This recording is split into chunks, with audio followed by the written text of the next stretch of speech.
Hey yo. Hey yo. 37 37 номертой дугаартай холбоотой гоё ямар нэг юм байдаг лөө.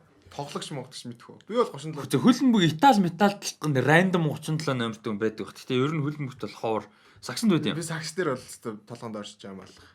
37 ер нь 7 би болохоор 7-гийн дугаар 7 номертой. Би 7 номерт бас амар дуртай. Оолон дуртай. Фигу, Луиш Фигу. Тэгээд Криштиано Роналдо анх Португалд 17 номертой байлаа. Тэгээд Pro Evolution 6 тоглолтог байхад багтаа өөргөө зөхөөгөө оруулчихна. Аха. Тэгээд юу яадаг. Өөргөө зөхөөж оруулаад Фиго 7 номертой, Криштиано Роналдо 17 номертой, би 27 номертой байдаг байлаа. Гэхдээ 37 бол хэрэгсээ. Тэр юм өнд байдаг гэж магадгүй те. Америк хөлбөмбөг интер. Тэгээ Америк хөлбөмбөг интертэй гэж юм биш магадгүй. Яг бүр сайн мэддэхгүй тоглогчд байгаль ахaltaа хөөрхөн амтад. Хөөе тэгсэн чи амар шинэ. Rotten Tomatoes дээр 100% үнэлгээтэй number 37 гэдэг нэртэй кино байд юм шүү дээ. По 100. Тийм. Гэхдээ энэ амар сургаггүй л кино юм байна л да. Амар нац. Энэ юм кино байд юм байна. Number 37 2018 оны 3 сард гарсан кино шүү дээ. Африк кино юм шүү дээ. Оо за. Өөч тоглогчд байдгүй мэн 37 гэдэг дугаартай. Байдгүй мэн үү? Байдгүй. Ямар тэнэг юм. Wow, interesting. Ямар ч гэсэн ийм кино байд юм шүү. Амар хүн трейлер кино юм байна. Африк кино. Number 37 гэдэг нэртэй. За ямар ч тийм байд юм байна. За юу яцгаана? Подкастын 37 дахь дугаар ийхүү ихсэн байна. Ийхүү эхлэж байна. За өнөөдөр сонирхолтой юмнууд ярина. Өнөөдөр ноутбук байхгүй. Datkog ноутбук чат хийсэн. PC-ийнхээ хажууд подкаст хийх ер нь жоохон сонирхолтой. Ягаад тэгэхээр миний PC жоохон хуучин муу. Тэгээд дуу ихтэй. Тэгээд энэ рекордер маань айгүй их шуум бичээд авчдаг. Тэгээд янзлахад айгүй төвөг нэмэгддэг учраас ингээд чимээгүй өрөөнд ерөнхийдөө ноутбук барьж байгаа хийдэг. Яс жам ястай. Тэгсэн чинь миний лаптоп нүд хуруу. Жижи болсон. Жижи болсон. Тэгээд энэ ч өөр нэг хуучин лаптоп байна. Тэр нь интернет ордог. Тэгээд амар шинэ Wi-Fi-нд хүлээж авдаг. Тэгээд Wi-Fi хүлээж авдаг. Тэгээд бус тийм нь амар дайжгүйвтер нэг тийм нөхцөл байдал. Тэгээ энэ чинь ингээд рекордер л гомхоо царайлаа хараасаа. Харин компьютер байхгүй харах юм гэж сонир байд. Харин тэгээ утас руу одоо тэгээд хараад толгооноос л одоо тэгээд 37 дугаар хийсэн хүмүүс ч гайгүй л үү. 37 дугаар подкаст хийлээ, 20 гаруй киноны ревю хийлээ, 20 орчим 5 дугаар гарсан тий. X35-ын 5 дугаар хийлээ. Бас award season-ы 7-8 подкаст хийчлээ. Бас ингээд тий 80 90 контент хийсний хувьд бол толгооноос ядаж Kevin Feige-ийн нэрийг мэддэг. Тэрнээс ашиг биш. Kevin Feige за тэгээд тэгээд саяны X35 дугаар нэлээд хүмүүст хүрх шиг болсон. Харин юу надлууш хүмүүс юм бичсэн. Тийм нэлээд хүрх шиг болсон. Тэгээд хүрхээс гадна цааш хүмүүс тэгээд юун дээр MMF дээр хүртэл юм бичээд байна шүү дээ. Юу гэж тэр нөгөө Монгол кино трейлер мууллаа гэж бичсэн ах шиг байсан. Гэтэ тэр чин тэд нар чин бүгдээр манай нэвтрүүлэг өмнө ахгүй юу? Тийм тэд нар чин бүгдээр юм базаж нэвтрүүлэг дээр ярьсан шүү дээ. Тэгээд охин бичсэн байсан чи өмнө нь юм уу? Өмнө. Би харин өнөөдөр л MMF пост өнөө надад тод байн гарч ирээд байдгүй тэгээд. Өнөөдөр нэвтрүүлэг. Тэгээд манай хэд сонсогчдоос MMF байдгүй хүмүүс юу яавал хэрвээ MMF request явуулж байгаа яг асуултнуудад нь зүгээр хариулаад яваарай. Тэгэхгүй бол асуултанд хариулахгүй эсвэл цэг-мэг тавьсан эсвэл окей гэсэн юмыг оруулахгүй штэ. Хин сонсдог байна уу, үгүй байна уу, таньдгүй хамаагүй ер нь бол оруулдаггүй нэлээд хатуу. Тэгээд MMF ч жоохон хүнд. Тэгээд нөө аккаунт нь unavailable болсон те одоо хаагдсан эсвэл түр disable хийсэн тийм юм нөхцөл шууд блок хийгээ явчихдаг. Тэгээд тиймэрхүү тал их байдаг учраас ер нь бол тэрэн дээр жоохон анхааралтай андараа. За тэгээ подкаст маань ер нь бол за би дундуур нь хоолойгоо нэлээд засах бах. Би яаж яж байгаа л ерөөсөө хоолоо молоо сонирмолч байна. Уучлаарай. Төрүүлээ уучлалт ууч. Жоохон ядаргаатай байгаа тань. Тэгээ ер нь подкаст маань ихэнхдээ дандаа жижиг мэдээнүүдээр яваад сүүлдээ ерөнхийдөө төгсөлт нь хамгийн том мэдээгээ ерөнхийдөө том ч явахтай одоо бидний хамгийн ач холбогдол өгж байгаа гэх юм да. Мэдээлэл ерөнхийдөө ярьдаг. Гэтэ өнөөдөр жоохон гоё Яа муу мэдээ байгаа гэж бол байхгүй. Өнөөдөр бүр амар гой мэдээлэлүүд байна. Битүү гой мэдээлэл, дандаа гой мэдээлэл. Тэгээд бүтэн сонсцоогоор гэж хэлмээр нэгдүгээрт. Манай ядаж баг бүтэн сонсдог байх таа ихэнх нь. Тэгээд бүтэн сонсороо айгу гой мэдээлэл байна. За тэгээд айгу гой ихлээ. Өнөөдөр айгу гой сэрлээлтэй би нөгөө өглөө хүртэл юм хийж сууж агаад 2 цаг унтчих гэсэн чинь 5 цаг унтчихлаа. Тэгээд 5 цаг унтчихээс ирсэн чинь Twitter ерөөсөө миний Twitter дэлбэрч яадаг байхгүй. Тэгээд миний Twitter юу болоод дэлбэрчөө гэсэн чинь Captain Marvel-ийн нөгөө юу болох байсан? Монголын цагаар яг үүрээр ер нь нөгөө screening critic-уудын анхны press screening яг болох байсан. Тэгээд тэрийг мартчихад унтцсан байлээ. Би тэрийг бол reaction мэдээллүүдийг харж унтна гэж бодсон чинь таг мартаад юм яа. Тэгээс ирсэн чинь нөгөө reaction гарцсан. Тэгээд #Captain Marvel бүр дэлбэржсэн аахгүй. Тэгээд би нөгөө хаштагийг алба follow хийчихсэн. Тэгээд тэгсэн чинь reaction-ууд гарлаа. Нилээн ерөнхийдөө юу дандаа social media, YouTube, том сайтууд, сэтгүүлүүд дээр ажилладаг критикүүд, тэгээ бид нар шиг нэг юм нөхдүүд байгаа шүү дээ, мундаг нөхдүүд гэхдээ дандаа ийм салбарт ажилладаг те мэдээлэл хүргэдэг, ревю хийдэг. Тэгээ эднэрийн одоо ихэнхдээ реакшнууд гарцсан байна те тэр бүгдээрээ ер нь бол бүгдээрээ Captain Marvel үнэхээр сайн болсон байна гэсэн реакшн бол гарсан байна.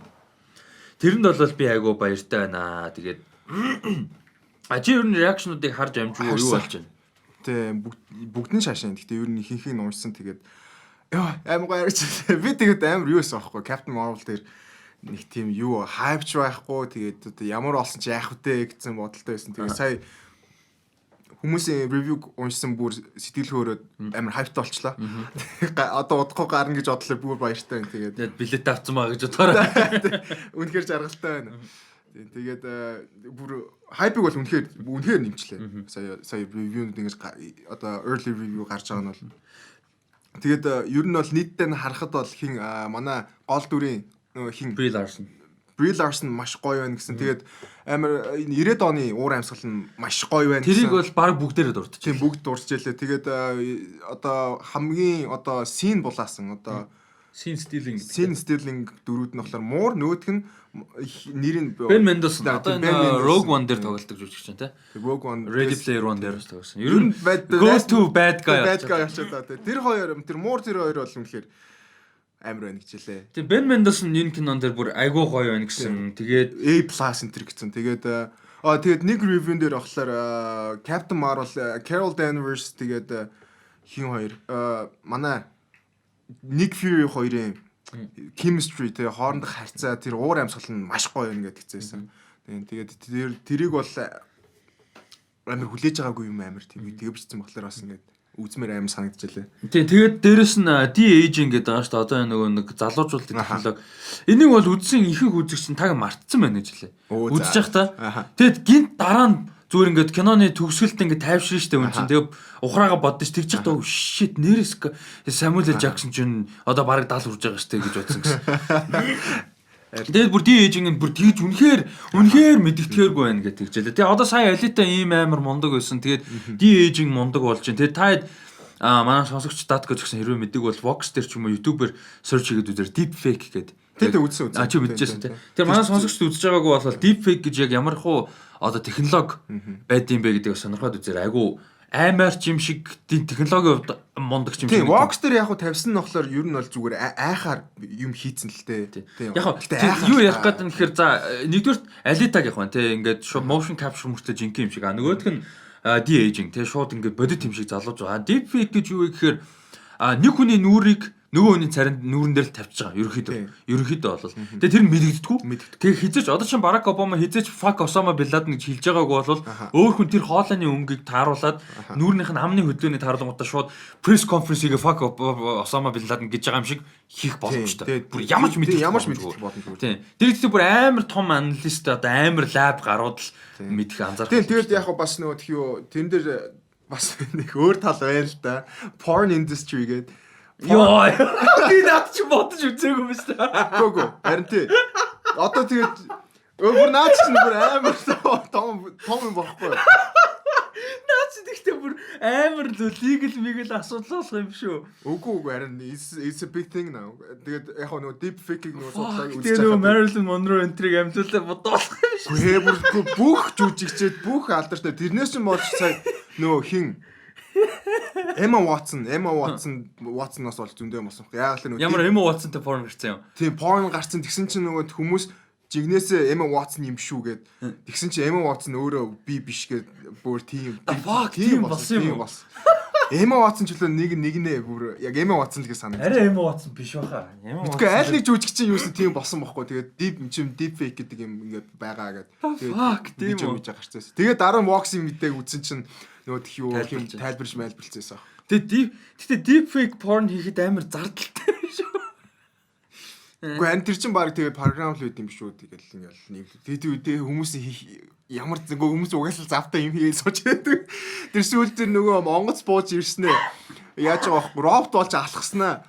Нөгөө хангер руугаа орсноо баагаа сууж байгаа биш. Тэр мэрийг хийгээ сууж байгаа хүмүүс бол цаана тийм юм бол хийх үн зөндөө байгаа. Deep fake porn. Гэтэ porn industry ч амар юм бэлээ. $1 billion industry юм биш. Агуу том industry л Гэтэ да. deep fake юу л да.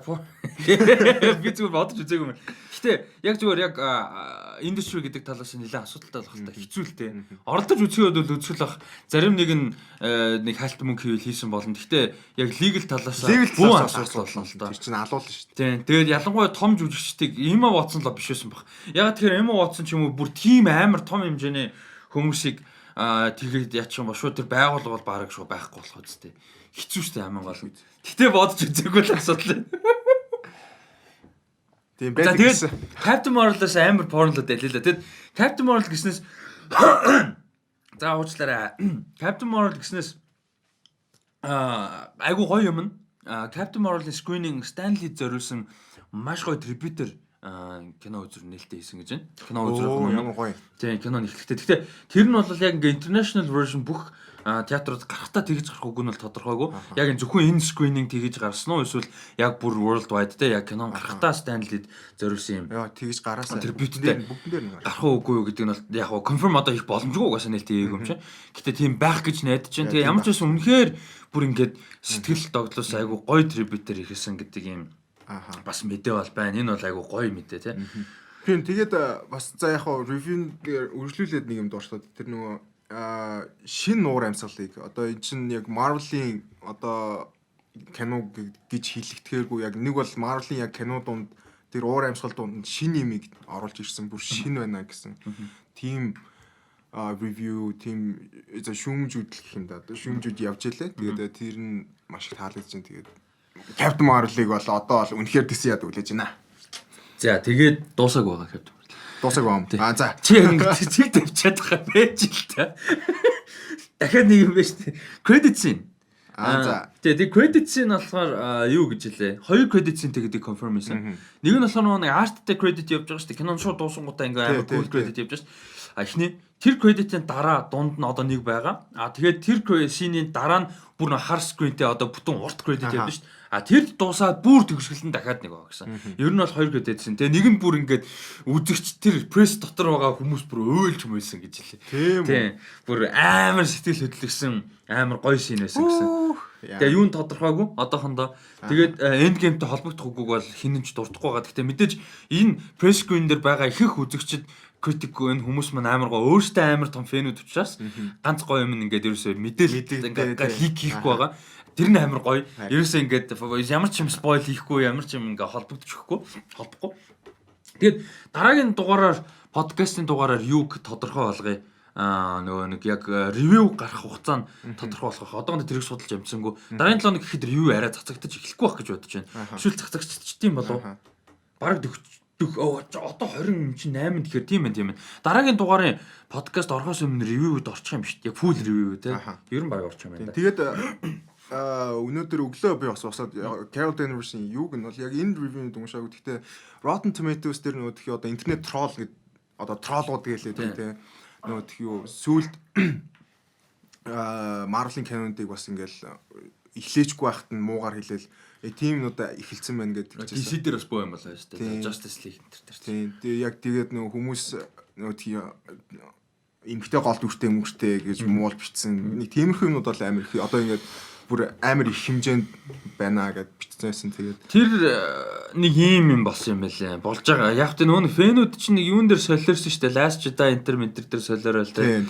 Тэрэн шиг яг нөхдүүд дээр Reddit Reddit дээр л явсан юм шүү.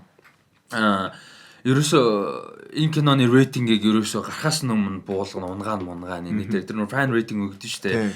Тэрэн дээр 0 өгнө мөгнө нэтрэгээ солилцсон. Тэгээд дээрэс нь яг хоо Brie Larson тэгсэн байлаа. Одоо нөгөө нэг пресс явж эхлэн штэ.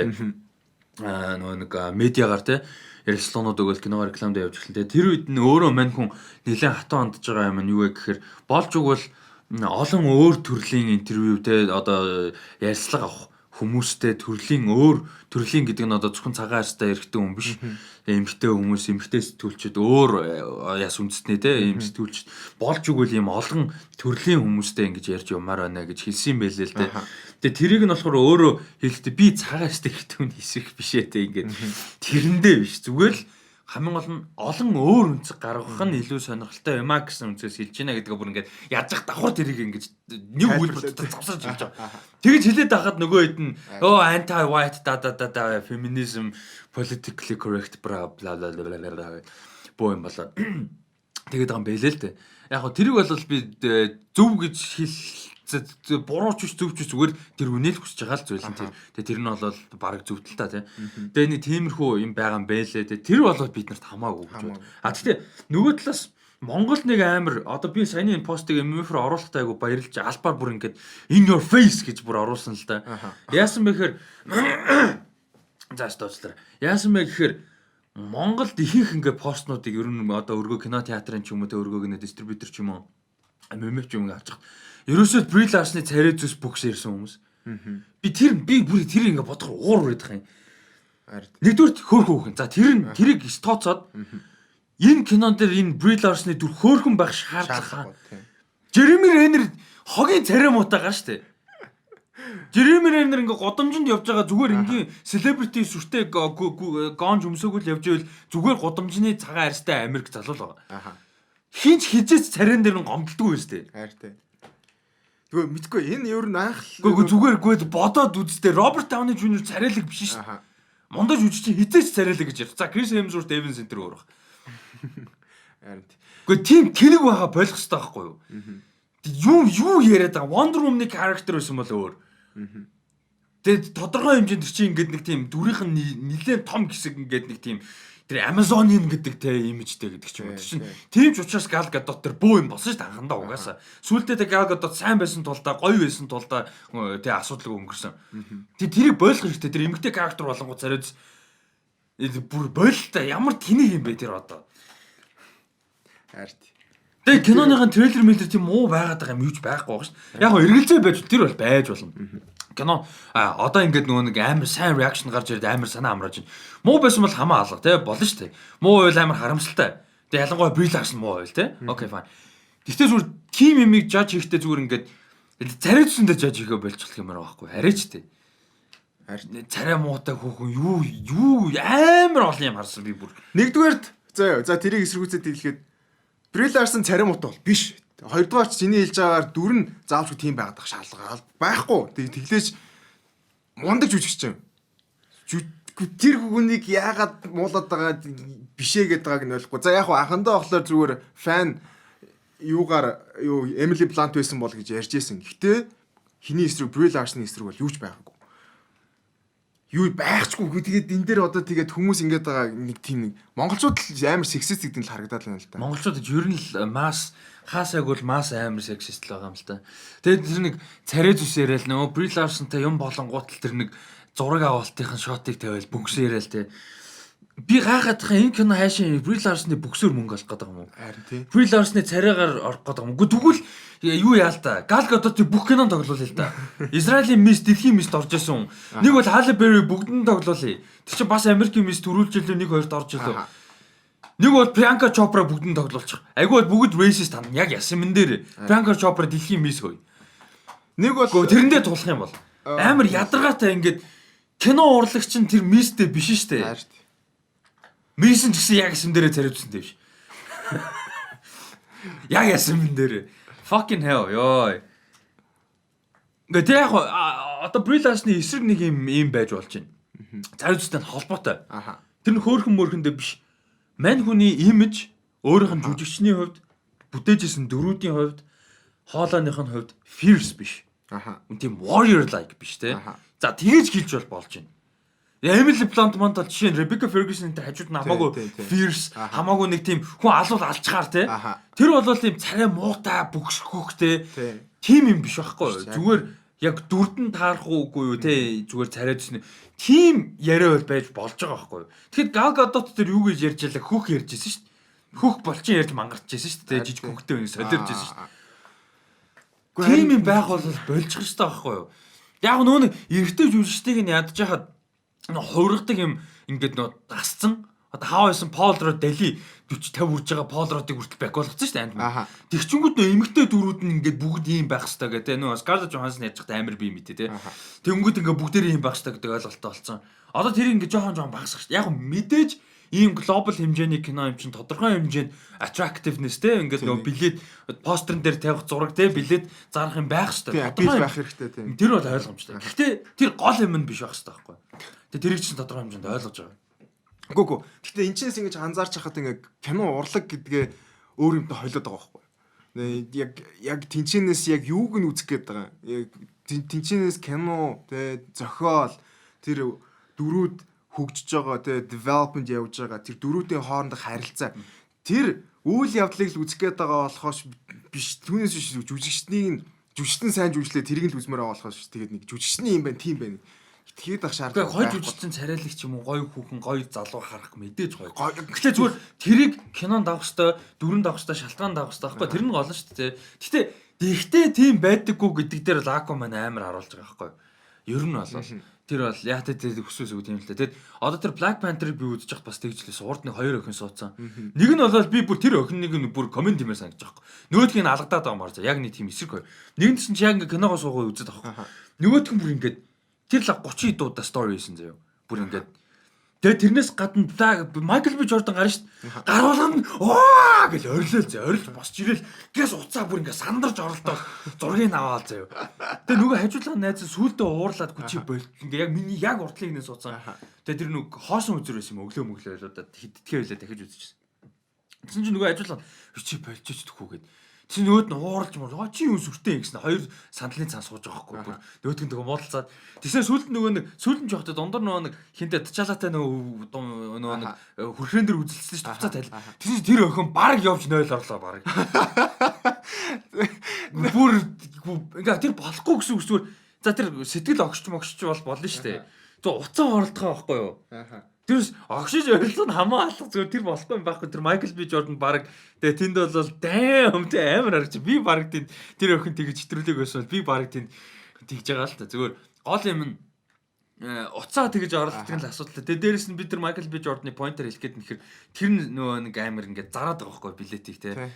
Тэр тэгээ болохгүй ч юм биш угаасаа тэрийг мэдэж хийж байгаа шүү дээ кино чи тэр синийг бол хичнээн билет зархаа мэдэж л хийсэн баг. Тийм угаасаа болохгүй юм даа биш дээр ч гэсэн байгаа. Avengers их assemble дээр ч гэсэн тэгэл нөгөө Scarlett Johansson-ы бүксэн дээр ингээл бүх камеранд баг туулж ирэх нь холбоо. Яг одоо эхний Avengers дээр ч нөө нэг хоошоо ингээл мөргсөн хөхөнд бүр ингээл ингэж те. Тимнүүд бол зөндөө байдаг. Тэгээ тэрийг тухайн үед анзаараад тэгээ бодчих байсан. Тэгээд мэдгүй би бол нэг киноноос бол тэрийг нь бол нэг харж үзээд байдгүй.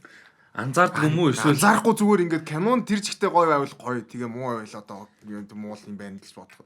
Түүнээс биш яас өгөөрх юм ямар гоё. Гэтэ яг чиний хэлдгэр тэр Aquaman яалчгүй тийм. Тэр одоо хин блэ нөгөө тх юу Amber Heard ч үү тэр мэрэн гэсэн. Ер нь бол яг чиний хэлдгэр жүжигч нь өөр байгаад ер нь бол ялгаа байхгүй дүр. Зүгээр л хамгийн гол нь хөөхөн хүүхэн л байгаа даа. Тэр амар залуу хөөхөн хүүхэн хоёр. Тэрэндээ л байгаа даа. Тэгээд яг зүгээр хэнийг бод одоо Amber Heard биш тэгээд Jason Momoa биш гэж бодоод оронд нь хин нэг байх шаардлагагүй зүгээр тэр хоёрын харизма биш гэж одоо үзэнгүүт дүр биш байгаа байхгүй тэр байл тий. Тэгэхээр team юунууд одоо Marvel ч гэсэн байгаа л да анхны Thor Marvel бол бас эхний Thor бол дүр хэд хэцүү шттэ. Ер нь манай Chris Hemsworth тэр нэг ус сахлын шараар будцсан нөхөр тэгэл оо гэл нэг нөхөртэй дүр сайн дүр хэд хэцүү. Яг үнэндээ бол бас тийм байж л байгаа. За тэгээд юу яа Marvel Captain Marvel бол энүүгээр дуусч байна. Мэдээл Captain Marvel-тай холбоотой мэдээлэл сэтгэл rant. Ер нь rant-гүй подкаст байхаач болчтой. Тэгээд ерөнхийдөө дуусч байна. За ингээд 37 дахь дугаартай. Хүүхэндээ баярлалаа. Битээр тэгээд цаашаага явлаа. Баяртай. Баяртай. Өмнөх дугаараа нөгөө Борис өстө бодоо болгосон байл л тээ. Тэр хүмүүс бүр үнэн дуртай. Би бүр яах вэ л андуураад хэлсэн л байгаа биз. Хүн болгон Борисගේ зургийг чи ороосож гоё явж. Харин тий. Харс. За тэгээ Captain Marvel ямар ч байсан айгүй гоё хайптай болохоор боллоо. Айгүй гоё юм. Би бол ер нь амар хайптайсэн. Тэгээ хүмүүс ингээ уураад дургу өрцөн байсан. Одоо болоо зүгээр in your face гэж байгаа л. Тэгээ айгүй гоё байна. Сэтгэл өндөр байна. Зүгээр өндөр гэдэг зүгээр сэтгэл гоё байна. За тэгээд хідэн трейлерүүд өмнөх 7 хоногуудын өмнөх 7 хоногийн подкастаар оруулж чадаагүй трейлер байна. Тэгээд бас сая гарсан трейлер байна. Иймэрхүү юмнуудын талаар ярих гэж бодож байна. За тэгээд Oscar Best Picture авч исэн зохиолч, найруулагч, продюсер бас агуу ер нь оны үеийн агуу уран бүтээлчтэй нэг Danny Boyle. Danny Boyle-ийн шинэ musical Enigma кино одоо 5 сард 6 сард уучлаарай. 6 сард Universal кино Pictures гарах гэж байгаа юм байна. За тэр кино нь болохоор Yesterday гэдэг кино. Beatles чи трейлерыг үзсэн тийм. За Beatles энэ киноны ID нь болохоор айгүй инээдтэй. Нэг юм болоод юу тодорхой нэг юм болоод нэг хүн Beatles-ийн хөгжмийг санаж байгаа. Дэлхийн нийтээр Beatles гэж мэдэхгүй болсон. Тэгээд ерөөсөө мань хүн хөгжим угаасаа одоо яадаг хөгжимчин уран бүтээлч.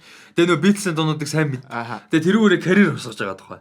Бүр дэлхийн од болж байгаа тухай. Тэгээ трейлер 8 хүрх харагдчихлаа. Гоё харагдчихлаа. Тэгээ манай гар нөгөө трейлер эхлэхэд нь нөгөө хамгийн сүүлийнх нь гиг гэсэн чинь дөрвөн хүн суудсан. Тэр бүр за.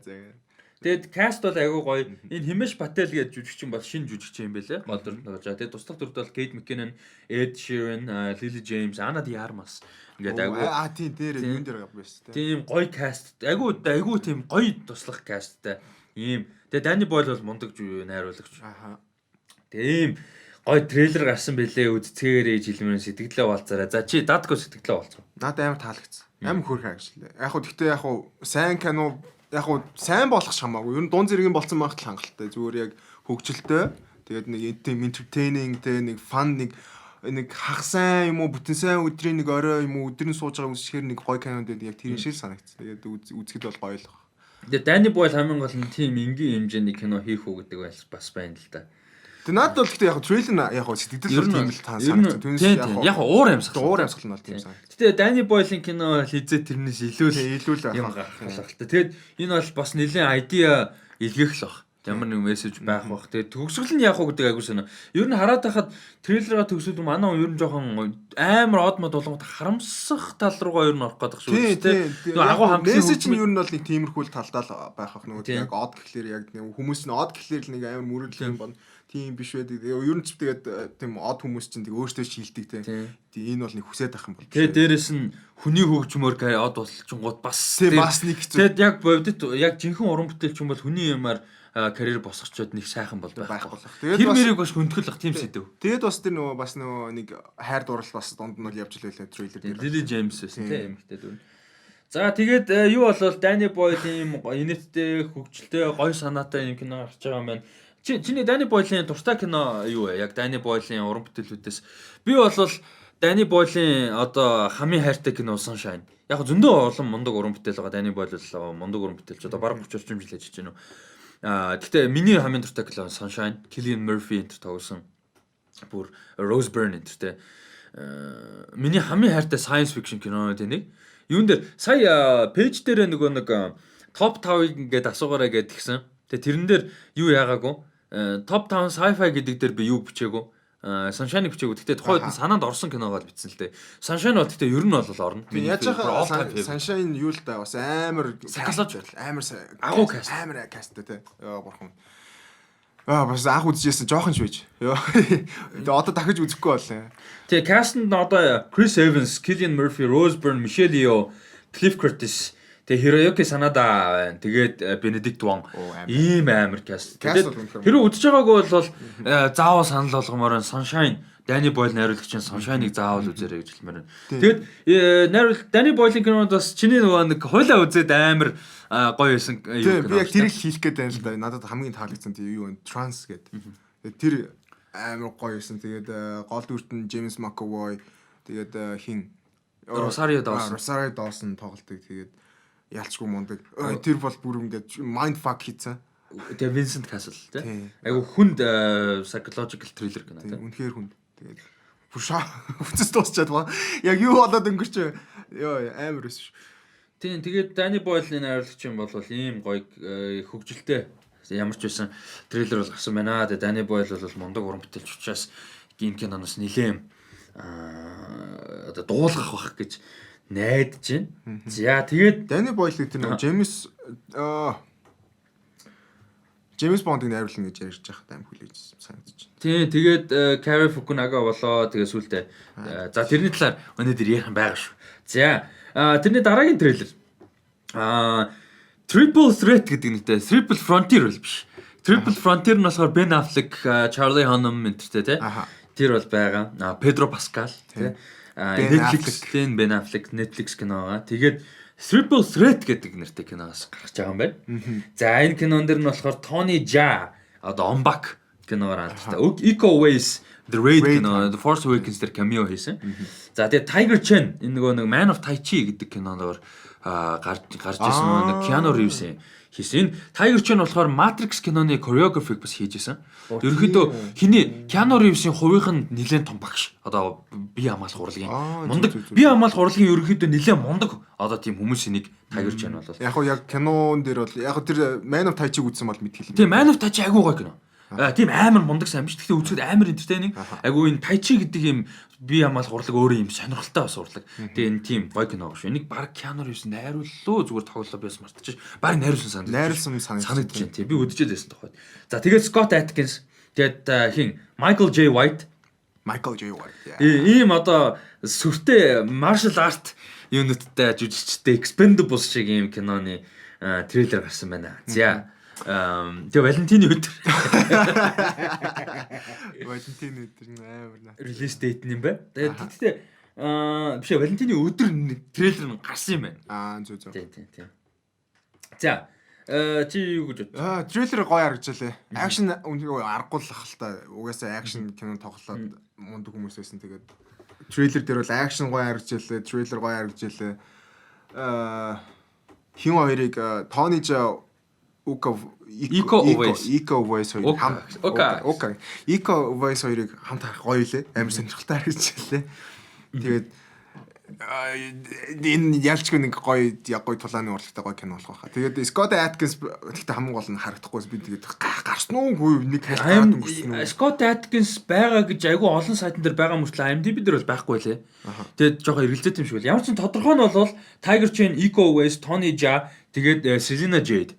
Энэ дөрөв бол бүр яг ингээ confirmed. Тэгээд Michael J White. Тэгээд энэ хэд бол confirmed. Тэгээд Michael J White хаарсан юм гойсон. Тэгээд айгүй олон юм дээр Scott Adkins байгаа гэж яваад байгаа. Тэгээд Drake, Lil Wayne хоёр юу cameo хийн гэсэн юм бас яригадаад байгаа. Тэгээд тэр нь ч тодорхойг одоогийн байдлаар батлаатай мэдээлэл бол би хайгаад олоогүй. Тэгээд Selena Jade болохоор айгүй гоё. Юун дээр тогсон? Arrow дээр Shadow гэдэг дүр байдаг. Эхний 2 3 season дээр айгүй гоё дүр байдаг байхгүй юу? Айгүй чухал дүр. Тэрэн тогсон жүжигчин Shadow-гийн дүр тогсон. Arrow үздэг манай фэнүүд сонсогчтой байл.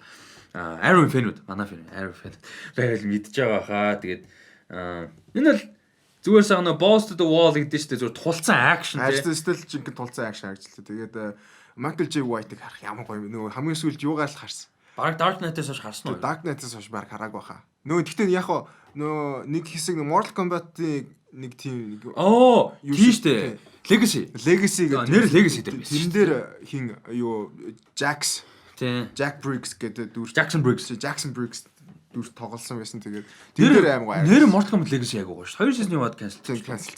Ер нь cancelсэн гэж тэгээд сүүлдээ компани байхгүй болчихгүй бол. Сүүлд нөө тийм шүү дээ. ярьжсэн тийм.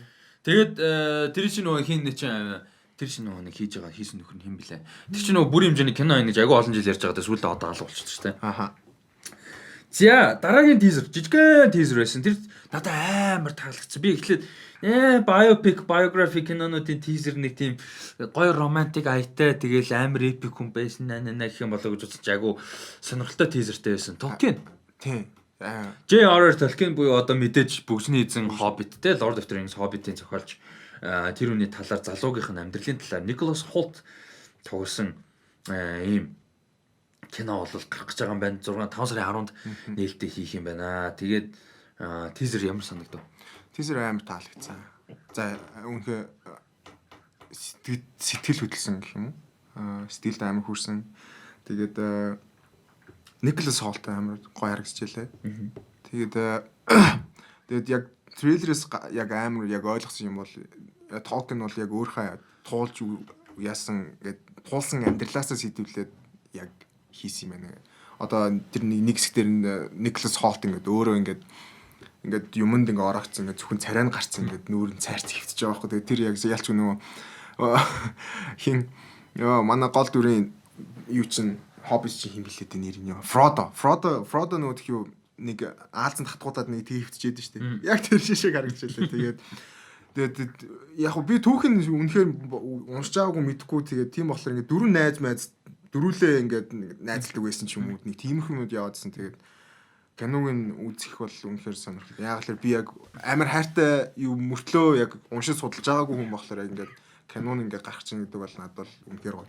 Тэгээ Tolkien чинь нэгдүгээр профессор хүн, тэгээ philologist буюу хэл судлаач хүн байсан. Тэгээ ямарсан ээлд одоо тэр нэг за би фэнүүд нь мэдж байгаа нэ эльфийн хэлэж байдаг. Юу яриач эльвин гэдэг ч үлээ. Эльвин гэдэг шиг санагдав. Ямар ч нэг нэртэй. За ямар ч үс тэр эльф хэлмэл те. Ерөнхийдөө зүгээр энэ ертөнцийг бүтээхдээ бүр ингээд маш детальтай, маш түүхтэй бүр ингэж бүтээж ирсэн. Тэгээ өөрийнхөө мэдээж тэгээ хоёрдугаар дайны үед. Тийм өөрөө дайны үед бас яаж исэн. Тэгээ баг дайнд ороод явж исэн юм билээ. Тийм дайнд явж исэн. Тийм дайнд цэрэг байсан. Байх шүү. Би бас одоо тийм трейлер нь үзгээд л би тийм. Тийм дайнд ямар ч байсан. Тэгээ Их Британий айрамд ихэнхдээ дэлхийн 1-р дайнд. Нэгдүгээр дайнд. Тийм. Дэлхийн 1-р дайнд бол ямар ч байсан явж исэн. Battle of Somme гэж тулаанд бол ямар ч байсан оролцож явж исэн ийм зохиолч агуу профессор хүн бол байдаг. Тэгээд явсан тизер тэр бол надад айгүй жижигхэн тизер байсан, айгүй таалагдсан. Харчлаа гой сайн кино болоосаа гэж найдаж байна. Гэтэ 6 сард ийм кино 5 сард гаргана гэдэг юу сонирхолтой. Тэгэхээр нэг тийм амар Оскар гэж зүтгэж гин гэсэн үг бол биш. 6 сард биш 5 сард гаргаж байна гэхээр. Тэгэхээр яг сайн болоосаа л гэж найдаа да. Тэгээд Nicholas Hoult-ыг хараагүй бас удсан байна. Сая favorite дээр байсан. Тийм the favorite дээр байсан гэсэн. Айгу сайн байсан гэсэн The Favorite дээр тэгээд Nicholas Hoult-ыг бол одоо өөр кинонд хараагүй нэлээд удаж. Манайхан X-Men-ээс нь гадна юугаар Warren Bodies Монголд айгу сайн явж исэн. Тийм тий. Айгу Монгол бүр айгу сайн явж исэн тухайд кино театруудад гарч байхдаа. Тэгэхээр тэрүүгээрээ сайн мэдчихэж магадгүй. Амар тийм өрмөц царайтай жүжигч. Надад царай нь амар сайн тогтож өгөх сонирхолтой санагдав. Тэр бол айгу сонирхолтой санагдаад байна. За тэгээд Justice League versus The Fatal Five гэдэг нэртэй анимашн одохгүй гарч байгаа маань just DC-гийн одоо юу нэг universe animation одоо өргөжлөд анимашн өргөжлөд удаж байгаа штэ. Тийм. Гэтэ тэр бол нэг universe биш ээ. Мөн. Тэр universe дотроо. Гэтэ тэр юу вэ? Хамгийн гол нөгөө 90-ад оны нөгөө Justice League нөгөө Unlimited Justice League гэж гарч ирсэн. Тэрний анимашнтэй төстэй. Анимашнлээ төстэй ч биш баг яг адилхан харагдаж. Зураглын одоо стил нь бол ялч тийм харагдчихлаа. Тэгээд тэр чинь болохоор яг анх нөгөө юу аахгүй 90-ад оны үед нөгөө тийм булчинтай бог том тэгээ цээжин том тийм зургалтай байсан. Тэгээд 90-ад нөгөө тхиё бас Batman Animated Series яг анх эхлэж байгаа тийм байсан. Тэгээд яг тэрний дараа Superman Animated Series гэж гарч ирсэн. Тэр ер нь хоёрыг нийлүүлээ. Тэгээд Justice League гэж цуврал гарч ирсэн. Тэгээд сүүлдээ явсараа тэр нь Unlimited болоод бүр амар олон суперхиро оруулж ирээд. За энэ Fatal Five-ын трейлер тэгээд ямар ч юм. Тэгээд трейлер таалагдсан. Хөөрхөн харагдчихлээ. Тэгээд тэгээ Legion гэдэг нөгөө бүр амар ирээдүйн нэг тийм баг байт юм аа. Яг суперхиро бас хүүхлэнгаа бас гардаг байсан да Legion гэдэг. Тийм тэгээ тэр мэртэй л амар холбоотой харсан. Тэгээ шин дөрүүд амирх байлээ. Тэр нэг Green Lantern охин нэг бол би бол мэдгүй юм билээ. Тийм тэр шин 14 онд орж ирсэн Green Lantern. Тийм би бол мэдгүй. Legion of Superheroes. Legion of Superheroes гэх. Тэгээ энэ болохоор юуны DC Animated Original Movies, DC Universe Animated Original Movies гэж цуврал байгаа. Энэ одоо 34 дахь кино нь болж энэ universe. Энэ нэг universe бүгдээрээ нэг universe. Тэгээ саяхан Reign of the Superman. Тэгээ энэ болохоор бүгд Flashpoint Paradox-аар эхэлсэн. Анх. Тийм. Flashpoint Paradox-аар эхлээд тэгээд одоо хүртэл ингээд үргэлжлээд ингээд явж байгаа маа. Тэгээд 34 биш юм байна. Зааж байгаарай. Би энэ дээр ер нь жоохон яачих шиг боллоо шүү. Ман дурчих шиг болоо. За тэр жаах. Ямар ч байсан юм явж чинь. Тэгээд чи Reign of the Superman-ыг үзсэн үү? Үзег. Үзээгүй. Амж агуулна. Тэрнээс өмнө Оскар ах кинотыг үзээ та. Харин би бас өчтөр рүү орж тэр Reign of the Superman-ыг үзчих тийм үү гэж бодож яснаа тэгээд за гэж одоо тэгээ болчихсон. Би Death of Superman-ыг ч үзээгүй юм бодож. Тийм үү? Death of Superman ер нь агуу дайжгүй байсан шүү дээ. Яг л нөгөө нэг юутай тэр нөгөө нэг юу гэж юудаг лээ. Abomination биш ээ. Abomination ч хаалт кейс биш. Нөгөө юу. Нөгөө Doom үү? Doomsday юу? Doomsday. Тийм. Doomsday шиг. Аха. Санагдсан. Яаж байгаа би энэ чинь ингээд юу яасан чи research-ийг харсан чи энэ нөгөө universe-аас тустай юм шиг байна. Тийм болоо явчих шиг л. Яг би зүгээр тустай гэдэг нь зураглал нь яалчгүй дисондоо ахлаар тэгж бодоод л байна л та. Хан тийм магадгүй мод. Гэхдээ ямар ч байсан юу болохоор нэг universal яваад байгаа ямар ч байсан. Тийм animation universe. Тийм нэг бүр ингээд нэг үргэлжлээд Flashpoint-аас ирсэн. Энэ үгүй чинь. Flashpoint Paradox-аар ирсэн. Тийм. За ингээд Flashpoint Paradox-аар эхлээд хамгийн сүүлд гарсан Reign of the Superman юм байна. Аха. Тэгвэл энэ яалчгүй тустай л юм байна. Тийм тустай тийм. Нөгөө юу энэ төр шиг нөгөө Killing Joke энэ төр гарсан шүү дээ. Batman-аас сон тэгээ нөгөө нэг ямар вүлээ? Batman by Gotham by Gaslight. Тийм Gaslight тийм. Тэдэр шиг. Universe-ыг болохоор сая Reign of the Superman гарсан. Дараа нь Batman Hush гэж гарах юм байна. Одоо nice. 4 сарын 16-нд. 4 сарын 16-нд гэд амар мондөг комик баг. Бүр амар гоё. Тэгээ нэрээ тийм шүү дээ. Би зэрэг хүлээж чинь гэж бодож байсан юм. Тэгээд юунууд бас юу гарч магадгүй гэдсэн нөгөө тхий юу Red Sun. Тэгээ Red Sun-аар кино хийж байгаа гэсэн анимашн одоо бүр тийм. Тэр гэхдээ нөгөө энэ universe-аас тусдал байж таарна гэсэн үг л дээ. Тийм ямар ч Red Sun-аар хийж байгаа гэсэн. Тэрийг дээр ярьсан санагдчихэв. Тийм ярьсан. За тэгээд дээрээс нь нэг трейлер шин тийзер бас ярэ гэж үгүй айгу сонирхолтой харагдчихлээ. Алдартай одоо зохиол юм бэлээ. Catch 22 гэдэг нэртэй. Catch 22 тийм. Ийм нэртэй Hulu-дээр 6 ангитай ийм богино хэмжээний мини series гарч байгаа юм. George Clooney найруулж байгаа. Тийм George Clooney продюсер хийж байгаа бол бас тодорхой хэмжээний дүр тоглож байгаа. Тэгээд найруулж байгаа. Гэтэ бүх анги нь бол биш. Ерөөдөө зарим анги нь найруулж байгаа юм байна. Тэгээд энэ зохиол нь бол айгу алдартай зохиол байт юм байна. Тэгээд 5 сарын 17-нд Hulu-дээр гарах гэж байгаа юм байна. Тэгээ мини series ямар ч байсан. Ерөөдөө цөөхөн ангитай 6 ангитай гэсэн баг шүү. Ийм мини series гарч байгаа юм. Тэгээ энэ нь болохоор 2 дугаар дайны үеийн тухай. Тэгээд энэ жоохон хөгжилтэй дөө харуулсан. Тэгээ энэ би англи хэл одоо миний англи хэл ямар дутууг л одоо харуулад байна л да. Би энэ premise-ийг 5 удаа 6 удаа уншлаа ойлгодгүй. Одоо энэ юу гин яг инээдтэй нөхцөлөдлийг. Тэгээ би чинээс ойлгосон юм нь болохоор тэр агаарын цэргийн анги нь улам их даалгавар нэгсээд байсан.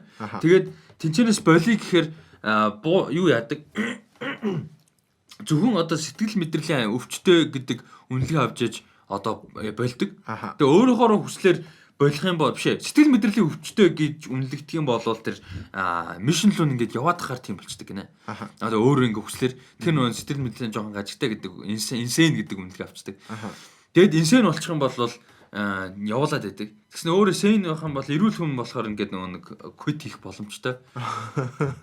Тэгээ ингээд нэг тийм сонин байдалтай юм байсан юм байна л да. Тэр нь тийм яг сонголт ингээд би болохоор энэ дээрээс яг би энэс хийсэж анхнаасаа ойлгоогүй гэдэг. Тэгэд яг ID нь юу гэхээр зөв хуулийн л ийм одоо ийм тэнэг асуудал байсан юм байна л да. Ингээ яаж ч болдоггүй. Тэгээд хідэн цэрэг тэр нэг цэргийн ангийн энэ тэгэхээр зохиолынхан шүү амьдрал дээр байсан гэсэн үг биш. Тэр хідэн зэргийн ангийн нөхдүүд нь л галзуурахгүй тулд гяндааж байгаа үеийг л сэтгэл зүйн хувьд галзуурчихгүй тулд л ингээд цэг дайнаа өргөжлүүлж байгаа тухай л юм нэг тийм инээдтэй юм шиг стори юм байна л да. Тэгээ би өөрөө ч бүр ойлгосонгүй. Тэгээ үзгээр ойлгох байлгүй дээ. Тийм. Тэгээд яг хоо Catch 22 гэдэг нь тэгээ сүултээ явсаар байгаа амар тийм том юу болсон юм шиг дилемма гэдэг нь шүү дээ. Яг тэрнтэй адилхан гэж ойлгохдохоор юм шиг байлээ. Яг хоёр сонголтоос гэхдээ яг алийг нь сонгосон ч нэг тийм одоо яг зөв сонголт бас биш юм шиг нэг тиймэрхүү. Тэгээд трейлер нийтдээ инээд дарж тэгээд яаш нэг Coen Brothers-ийн нөгөө сүулт хийгээдсэн нөгөө Ballad of Buster Scruggs биш ээ. Нөгөө юу Julius Caesar билүү?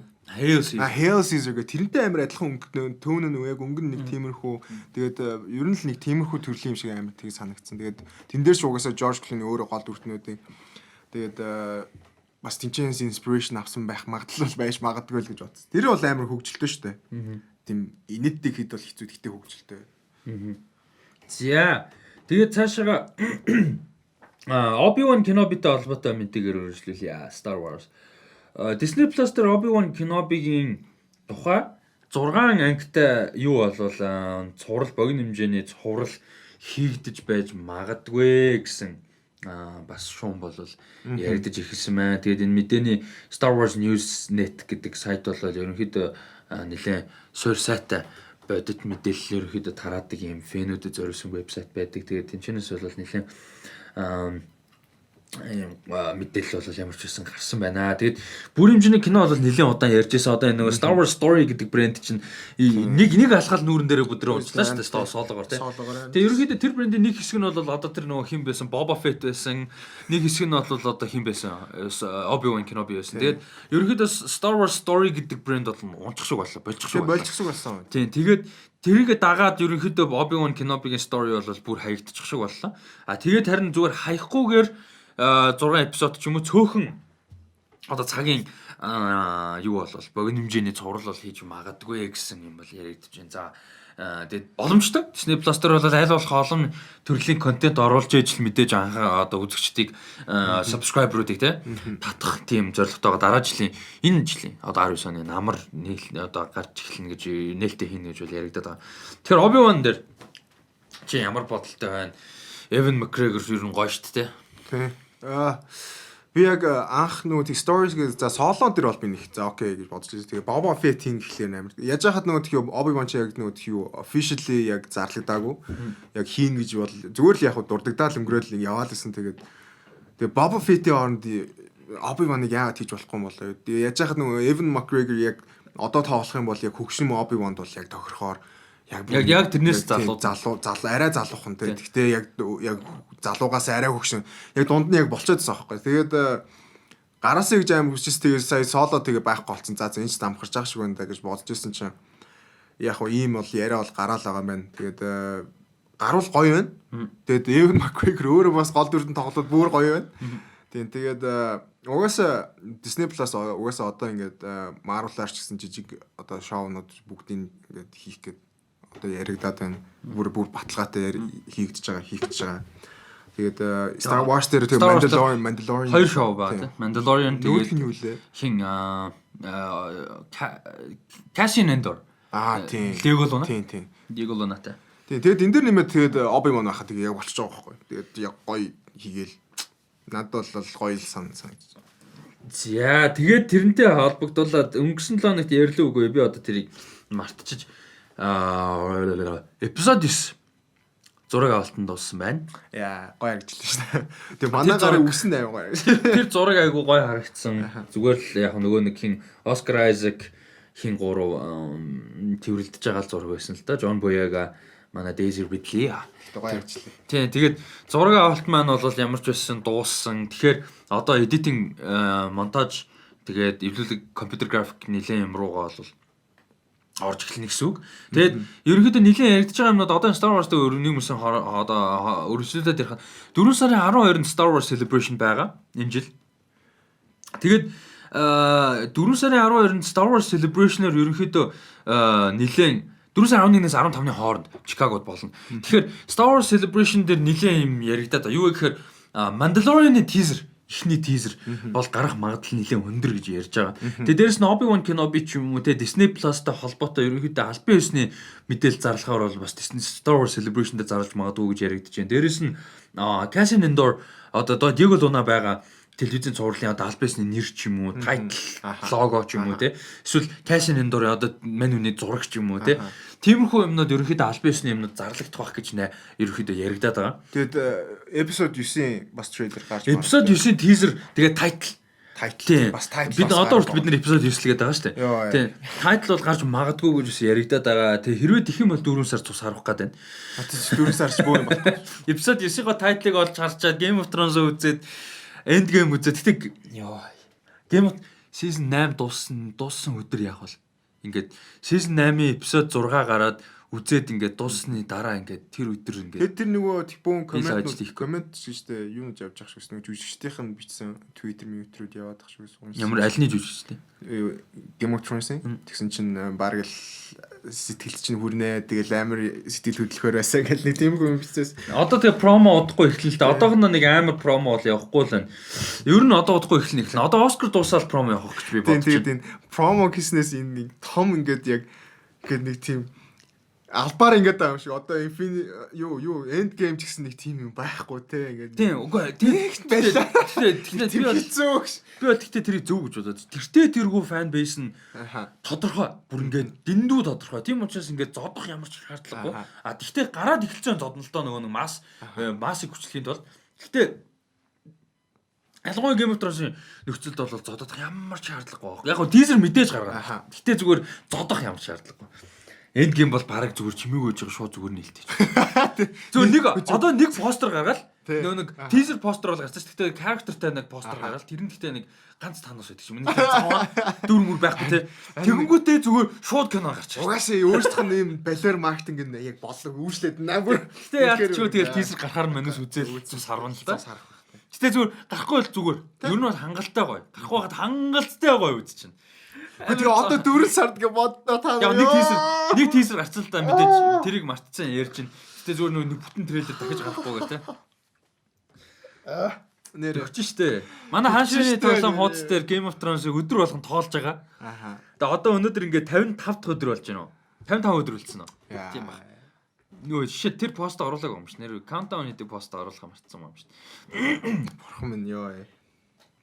Чи 4 сарыг амьд давна гэж бодож байна уу? Амьд авахгүй хөө. 4-5 сарыг амьд авахгүй хөө. Йоо яаж дэлхийн орон маргатай жил байгаагүй юу? Тэгсэн бол жил 4-5 сар тэгвэл 6 сар дэлхийн орон хэлсэн шээ. Үхэж. Тэр жил юу болно? Тэр жил нэр утгаа алтнаа. Зүгээр цус харвчихна. Нөгөө гэтээ энэ жил цус харахаар байна дөө. Тэгээ яж хахад 12 сард тэгээд юу гарна?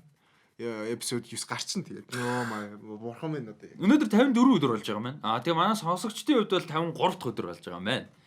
За 19 он 20 онд тэгээд үстэй нэг сонирн байх. 20 аим сонирн байх. 19 онд ингээд хамаг том юмнууд дууссан. 19 20 онд амар сонирн санагдах. Хоосон санагдах байлаа. Энэ ч одоо юу амар тэгсэн амар уус төрчихнө. 20 онд уулсын нөгөө тхий сонгуулал. Йоо.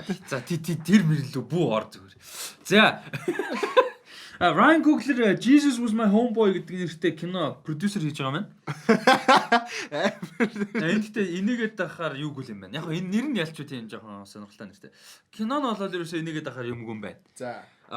Daniel Kaluuya хин Lakeith Stanfield хоёр ямарч тоглохоор болж байгаа юм байна. Тэгээ энэ мундаг жүжигч шүү дээ. Одоо хар Ирвэс буюу Black Panther гэдэг хөдөлгөөн байдаг байсан. Одоо иргэдийн эргэтгэж байдлын төлөө маш том хөдөлгөөн байсан тийм. Тэгэд тэр хөдөлгөөний бол том одоо шинээр гарч иж агуу залуудаа шинээр одоо ингэж одоо зохиж гарч ирж исэн шин лидерүүдийн нэг нь Fred Hampton гэж залуу байсан юм байна л да. Тэгээд Fred Hampton гэдэг залуу бол нэлээд одоо хүчтэй эрчтэй гарч ирж исэн лидерүүдийн нэг байсан. Тэгээд тэр залууг болохоор бүр зохион байгуулалттай тактикийн одоо тактиктэй зохион байгуулалттай одоо юугаар дайралтаар FBI болон Чикаго хотын цагдаагийн газрын бүр зохион байгуулалттайгаар мань хүнийг алдсан юм байна. Бүр тийм хүнд хэрэг бол болж исэн юм байна л да. Тэгээд тэр дүрд нь бол хин Daniel Kaluuya тоглох юм байна. Хин болохоор Lakeith Stanfield болохоор зааж нэр нь энд байгаа. William O'Neill тийм William O'Neill гэдэг нэртэй дүр тоглож байгаа юм байна. Тэр нь юу вэ гэхээр FBI-ийн юу тагнуул. Тэгээд хар ирвэс юунд одоо дунд нь орцсон. Хар өстөө мэдээж ойлгомжтой. Гэхдээ зүгээр тагнуул FBI-ийн тагнуул. Тэгээ мань хүн болохоор FBI-д аль биесн ийм хулгайгаар мэдээлэлүүд агиух тарааж исэн. Тэгээд тэр яг аллагт нь хүрэх гол мэдээллүүдийг бол тэр William O'Neill өгсөн гэсэн ийм сонирхолтой түүх байт юм байна. Сонирхолтой тий. Тэгээд энэ түүхийг болвол яг ямар ч байсан хэний өнцгөөс. Гэхдээ киноныхон зохиол нь бол William O'Neill-ийн өнцгөөс. Яг тэр тагнуулын өнцгөөс. Тэр хүний өнцгөөс бол яг энэ бүх үйл явдлыг харуулж байгаа. Гэхдээ яг хөө тэр нөгөө Black Panther гэдэг тэр ч нөгөө юу л да бас муу нэртэй л байсан л бах л та. Яг л юун дээр гардаг. Forrest Gump дээр нэг хальт гардیں۔ Сая бас Black Klansman дээр бас нэг хальт урдагдсан. Тэгээд яг хөө тэгэл ер нь бол Malcolm X гэж ярьдаг те. Бараг тэрний үзэл бодлоор тэрний талд арай илүү ингээд ажиллаж исэн одоо тэрнийг арай илүү ингээд дэмжижсэн бүлэм юм шиг байна лээ. Гэтэ бас дэмжижсэн гэхээр Malcolm X буруу юм бас байхгүй л дээ. Байхгүй л дээ. Гэтэ яг л violence талаасаа гэдэг ингүүс тэгээ жоохон. Гэтэ Black Panther-ыг бол ихэнх нөхцөлд ер нь хамгийн зөв юу байсан одоо хөдөлгөөн байсан л гэж яадаг л да. Хардаг л да. Амар нөгөө far right ч юм уу эсвэл KKK талдаа биш бол ерөнхийдөө хамгийн яг violence тодорхой хэмжээнд мэдээж байсан. Гэхдээ Black Panther гэдэг хөдөлгөөн бол айгу чухал одоо тэгш хамгийн гол нь тэгш ирхэн төлөө civil rights movement-тэй энэ бол сашгүй холбоотой ийм юм бол байсан. За тэгээд энэ киног бол ямар ч байсан Shaka King гэж уран бүтээлч найруулж киногийн зохиогоод бас өөрөө продюсер хийх юм байна. Тэгээд Ryan Coogler бол продюсер ажиллаж байгаа юм байна. Тэгэхээр энэ бол бас сонирхолтой уран бүтээл болно гэж найдаж байна. Ryan Coogler бол одоо бас нэлээ зөвүүн мундаг продюсер болох гэдэг шүү дээ. Тэгэхээр өөрөө тий. Зөвхөн юунаас тэгээ мундаг найруулж гэдэг тэгээд ер нь бол баталчлаа да. Тийм шүү дээ. Одоо 3 бүрийн хэмжээний маш сайн кино найруулчлаа. Одоо дараа нь юу хийх вэ гэдэг сонирхолтой. Black Panther 2 гарах нь тодорхой. Өөрөө ерөөхдөө баг хийх нь тодорхой шахуу тий. Тэр бол сонирхолтой байна. За тэгээд дараагийн том мэдээ болвол юу вэ? Punisher Jessica Jones. За энэ талаар чи ерөнхийдөө ямар сэтгэлдээ байна? Дараа нь жоохон нэмэлт мэдээлэл өгье. Нэг хүн лөө мессеж өгөх хэрэгтэй байна. Чи тэр орондоор яг нэг жоохон сэтгэлээ болцгоо. За яг би яг сэтгэлгээд бид нар ч тийм энэ талаар нэлээх юм ярьсан. Угаасаа бараг л цаг хугацааны асуудал бах таа гэж ярьж ирсэн. Тэгээд бас ярьжсэн ч юу нь бол болчлоо. Би бол яг нөгөө Netflix-ийн Marvel-ийн цувралуудыг би ер нь хинхийг баг үзээгүй. Яг үзэх юмудаа үзсэн. Daredevil энэ яг дуртаануудаа үзсэн. Тэгээд Jessica Jones-ыг үзсэн. Тэгээд Punisher-ыг яг үзсэн хэмжээгүйсэн. Тэгээд season 2 яг муу болсон гэж сонссон. Season 1 бол үнэхээр мундаг гэжсэн. Тэгээд ер нь бол Marvel-ийн яг энд Netflix-ийн цувралуудыг ингэж cancel жаавал надад бол үнэхээр харамсалтай байна. Тэгээд уул нь гараад цаашаага улам гоё болоод тэгээд яг 13 ангийн арай багас хаац ч юм. Тэгээд цаашаа явсан бол үнэхээр гоё шоунууд байсан. Жүжигчд нь мундаг, продюсерууд нь мундаг. Тэгээд тэр дулаантай акшн сэдвүүд нь ч гэсэн амар мундаг. Тэгээд хамгийн гол нь яг тэдрээс илүү яг өгж байгаа айдиа тэгээд тэр ертөнцийг нь бий болгож байгаа дөрүүдэнд ертөнцийг бий болгож байгаа нь амар гоё байсан. Тэгээд ер нь бол тэгэл яг телевизийн Netflix-ийн Avengers-ууд байсан. Тэгээд үнэхээр харамсалтай байна. Тэгээд уул нь cancel таагүй бол тэгээд эцээст явсаар байгаа л тэгэл яг мөнгөн дээр л бууж байгаа хэл та. Одоо угаасаа нэг Disney өөрсдийн гэсэн цувралуудыг гаргаад Marvel гэдэг тэгээд дөрүүдээ өөрчлөлгөө ихэнх цуглуулж эхэлж байгаа.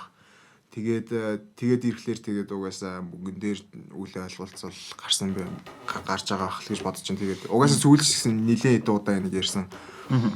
Тэгээд яалчгүй тэгэл цаг хугацааны угаасаа тэгээд бүгднийг канцлаад ирэхэд тэгэл цаг хугацааны асуудал болол байхгүй. Ер нь тодорхой болцсон. Тэгээд яг жүжигчт нь өөрсдөө тэгээд одоо харамсалтай байна. Уул нь үнэхээр мундаг гоё юм багаар ажиллаж исэн. Тэгээд гэтээ яг ингэж дуусч байгаа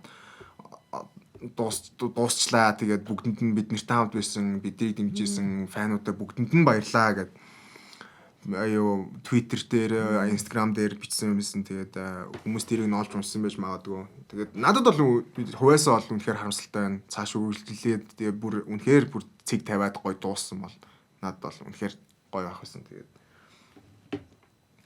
харамсалтай тэгсэнгүү.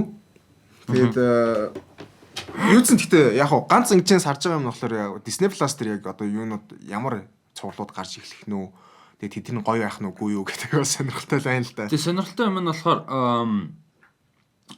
за энэ cancel-т нь бол нэгдүгээрт ямарчсан тодорхой болсон байсан. Тэрнээс гадна болохоор Jeff Loeb биш та одоо Marvel Television-ийн president тийм. Энэ Netflix show Agents of Shield-ийн бүгдээрийг нь хариуцсан.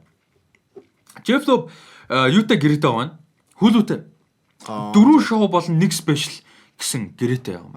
Тэгэхээр Hulu бол угаасаа Disney-ийг болгож байгаа. Угаасаа болгож байгаа. Тэгээ хувь 60%. Тий 60% нь Disney-ийг болгоно. 60% гэдэг чинь тэгэл бараг 51%-өөс илүү болно. 51% гэдэг чинь. Тэгээд Jeff Loeb бол 4 team гэрээтэй байгаа учраас хэрвээ энэ шоунуудыг үргэлжлүүлэх эсвэл энэ дөрүүдийг үргэлжлүүлэх өөр кастер ч юм уу те өөр уран бүтээлчтэй үргэлжлүүлэх бол Hulu-доор илүү явах боломжтой гэж байна. Илүү dark.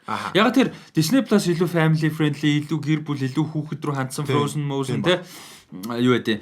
Тийм байх ерөнхийдөө чиглэлтэй байгаа учраас энэ дээр бол Hulu руу оруулж магадгүй гэсэн юм ярьж байна. Тэгээ ямар ч байсан 2010 онд ихсэн нэг одоо ингээд эргээд харахад үнэхээр гайхамшигтай гоё idea яваад гараад дуусаад өндөрлж байна.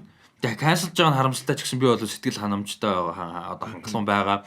Ямар ч гэсэн би бол одоо заа гэж та би ч тэр дэв season 3, Luke Cage season 2, Jessica Jones season 2 Defenders үзсэн байж Defenders Iron Fist season 2 тэгээд юуг үзээгөө Sunny Punisher season 2 эднэрийг үзээгөө бүгдэрийн season 1 Iron Fist ч 2 дугаар seasonтэй лөө season 2 таа шүү дээ тийм лээ тийм би бүгдэрийн season 1-ийг үзсэн Daredevil season 2-ыг үзсэн season 3-ыг үзээгөө тэгээд тийм л байгаа маань л да тэгээд эднийг нөхөж үзнэ гэхдээ угаасаа үнэхээр мундаг тэгээд суурлууд байсан тэгээд үзэх хэрэгтэй шүү би яг гэхдээ Punch 2-ыг үзэж амжаагүй нөө одоо Oscar Muskin дараа л бол. Тэгээ одоо удахгүй юу яах ч штэ.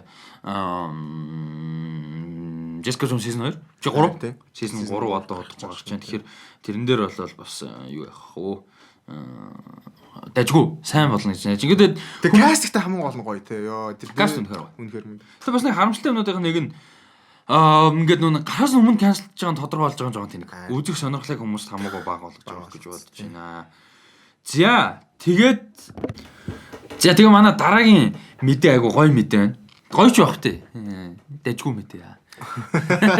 Яа тийм дажгүй мэдээ. Bumblebee дээр юу confirm хийсэн бэ? Hasbro company confirm хийсэн юм reboot гэдгийг confirm хийсэн. Yes. Би уншчаад бол яг л энэ ч утсан. Тэгээ бас нэг гэж. Yes гэсэн юм тэр тэгсэн мэтлээ no гэсэн юм юу гэхээр дараа нь ямар анги гарах тодорхой байгаа даа. Sequel гарах юм уу? Шууд Autobots Decepticons кино болох юм уу? Холбох юм уу, холбохгүй юм уу, хин Hailey Steinfeld гарах юм уу, гарахгүй юм уу, Travis Knight байгаа юм уу, байхгүй юм уу, бүх юм тодорхойгүй. Тэгээ зүгээр reboot гэдэг нь confirm байсан. За яг хөтэ одоохондоо гэхдээ нэг зөв юм confirm хийшлэр тэгээд цаашаа гайг байх хэлбэт. Тэгээд Bumblebee амар таалагдсан. Тэгээд ер нь 2 дугаар анги цаашаа үргэлжлүүл үнэхээр гүти бүр action scene тэр арай дээр үлээ хамаагүй дээр үлээ. Opening нь тасархаа. Тийм opening бол үнэхээр тасархаа. Тэгээд renders дууссан гэдэг байгаа ш. Тэгээд рендерлээ дууссан Autobots тэр тэгээд ер нь роботууд нь гоё харагдчихлаа шүү. Үзээгүй хүмүүс байвал үзээрэй. Нэрээ reboot гэсэн чинь үнэхээр таалагдчихна ёо тийм байл. За тэгээд энэ бол айгу товчхон бөгөөд тодорхой мэдээлэл байсан байна. Тэрний дараагийн мэдээлэл Kimi no Na буюу Your Name-ээр юу хийж байгаа? Одоо remake гэхэр биш adaptation гэх юм одоо сэдвүүлж хийж байгаа. Ерөнхийдөө гол зохиолынх нь үнцэн аргаас сэдвүүлж хийж байгаа. Яг шууд одоо ингээ copy кино хэлбэр бол биш. Тэгээд би бол spoilдуулмаар байна. Үзэж байгаа одоо хүртэл үзээгүй байгаа. Гэхдээ зөвөр энэ дээр юу гэж ярьсан бэ гэхээр Mark Webb найруулга оруулж байгаа юм. Тийм. Одоо Mark Webb болохоор 500 Days of Summer гэдэг Joseph Gordon-Levitt хин хоёрт Zoe Deschanel хоёрт кинод ерөөхдөө агуу fan favorite cult classic баг болж байгаа. Кинод The Amazing Spider-Man 1-2-ыг л найруулсан. Тэгээд мань хүн бол найруулж дээрээс нь үйл явдал нь болохоор Чикагоос гаралтай залуу тэ эрэгтэй нэг тийм залуухан эрэгтэй хүн. Тэгээд одоо Native American буюу одоо монголчууд Индиан гэдэг. Индиан гэдэг буруу үг л. Буралтай.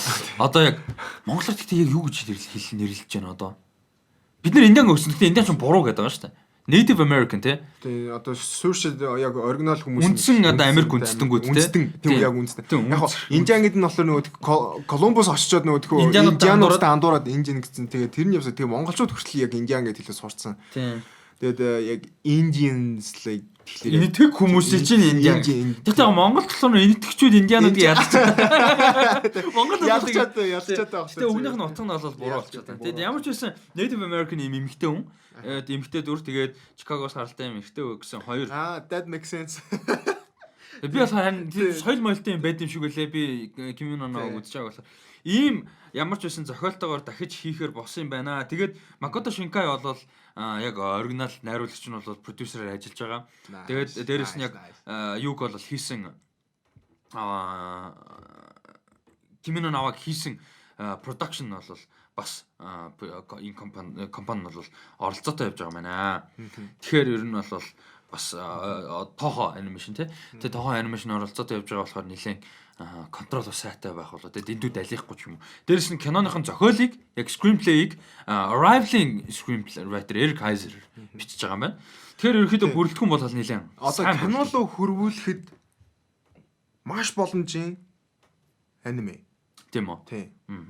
Яг уу ганц хоёр юмын зүгээр өөрчлөхгүй зүгээр үнэхээр кино руу оруулахад бол үнэхээр гоё. Яг уу тэгтээ уур амьсгал одоо тэр аниме гэдэг уур амьсгал байгаа шүү дээ. Тэр өнгөтэй тэр нэг тийм нэг аниме гэдгийг нэг ич шид байна шүү дээ. Яг тэр бид нэр аниме гэхлээр нэг ич шидтэй нэг magical юм байдаг. Яг уу кино руу тэр нь бол орохгүй. Тэгтээ яг уу зохиол нь бол яг бодит зураг авалтаа кино руу хийхэд бол яг гоё боломжийн яг гоё зохиол. Тийм болохоор Mark Waid гэдэг web амар тохирох юм санагдаж л да. Яагаад л нөгөө 500 Days of Summer амар тийм vibe нэг тиймэрхүү яг тохирох юм санагдаж байна. Тийм. Стажгүй болох бах. Тэгээд угаасаа уран бүтээлчд нь оролцоотой явж байгаа болохоор юм чиний хэл дээр жигэн далиагаад яг муу болохгүй байх. Тэгээд яж хахад нөгөө Native American гэдэг нь it makes so much sense нэр. Okay. Би бас тэрийг нь ойлгоогүй л явж байна. Тэр Shinto гэдэг бас арт юу мөр culture бас байт юм шиг байна. Тийм Японд тэр минтээс холбоотой гэсэн за би спойлдуулмаар гэн. Тэгээд дараагийн мэдээ рүү ороход Breaking Bad-ийн кино гэж яриалгаа. Тэгээд ерөөсө гайхаад байгаа шүү дээ. Яг юу. За энэ дэр нэлээд сайн хариу өгье. Сайн хариутаач боллоо. За нэгдүгээрт юу яах юм бэ? Jesse Pinkman за спойлер шүү. Epic Breaking Bad spoiler. Epic Breaking Bad spoiler. Энэ spoilerтай мэдчихдээ яаж timestamp юм ярьч юм бэ? За ямар ч байсан spoiler. Төгсгөлд нь Jesse Pinkman юу яадаг? Амьд үлдээд машинд уйлаад инээгээд орилоод яваад устсан шүү дээ. Аха. Тэгэд мэдээж хин эргэж ирэх бол боломжгүй Walter тий. Walt бол өгцөн. Тэгсэн чинь яасан бэ гэсэн чинь энэ кинон бол шууд үргэлжлэх юм байна. Бүр ерөөсөө бараг shot, бараг л тий. Тэгэд freedom-ийнхаа төлөө өрсөд одоо ингээд зүтгэж байгаа гэсэн idea-тэй гэж Jesse. Тэгээд яг цагдаа шууд тэнцэнсээ баригдсан юм уу? Эсвэл хүнд өөр мафтай, өөр drug dealer-уудад баригдсан юм. Тэр нь бол тодорхойгүй. Ямар ч байсан тэгсэн. Тэгээд хэн бол оролцоогүй гэж байна. Яг одоогийн байдлаар бол Bryan Cranston ямар нэг оролцоо байхгүй. Тэгээд Aaron Paul бол 100% оролцоотой мэдээж гол дүрнэ. Vince Gilligan өөрөө продюсер хийгээд өөрөө зохиолоо бичээд өөрөө найруулж байгаа. Зохиол нь бол болцсон. Тэг кино маань бол эхлээд Netflix дээр нээлттэй хийх юм байна. Тэгээд дараа нь AMC суугаар гарах юм байна. AMC сууг нь бол анх Breaking Bad гарсан сууг, дээрэс нь одоо Better Call Saul гарч байгаа сууг байгаа. За тэгээд мэдээллийн хувьд бол ийм байгаа юм байна. Юу бол яг энэ Breaking Bad-ийн киноны хувьд бол үйл явдал. Ингээд баг юмыг нь тодорхойлох гэж байгаа бох те. Энд нэг тийм асуулт бол үлдээг хаяг зохиол гэдгээсээ гадна бол тийм. Стажинка хангалттай хариулт өгч байгаа. Тийм. За тэгээд юу дууссан шүү. Спойлер дууссан шүү. Өргөжлөж сонсч болно. Breaking Bad гэж байгаа л. Гэтэ Breaking Bad спойлер дууссан байсан ч гэсэн ер нь тэр төгсгөлийг хүртлэх зам нь агуул та. Гол нь те зөвхөн тэр спойл дуулчаад shit гэ үзэхгүй байх бол биш тэр зам нь production тэр жүжиглэл тэр story өөр агуултай. За тэгээд нэг жижигхэн мэдээгээр жижигхэн юм руу ингээд халт MCU руу оръё. Gwyneth Paltrow-с ярилцлага өгсөн байсан. Ерөнхийдөө мань хүн болио. Endgame дуусгаад ер нь бол MCU-гээс ингээд өөрөө болж гинэ гэсэн ярилцлага өгсөн байсан. Тэгсэн мөртлөө яг хуу дараа нь ингээд шаардлагатай болох юм бол ганц хоёр cameo хийхэд бол дургуцгүй гэж ярилцлага өгсөн байна.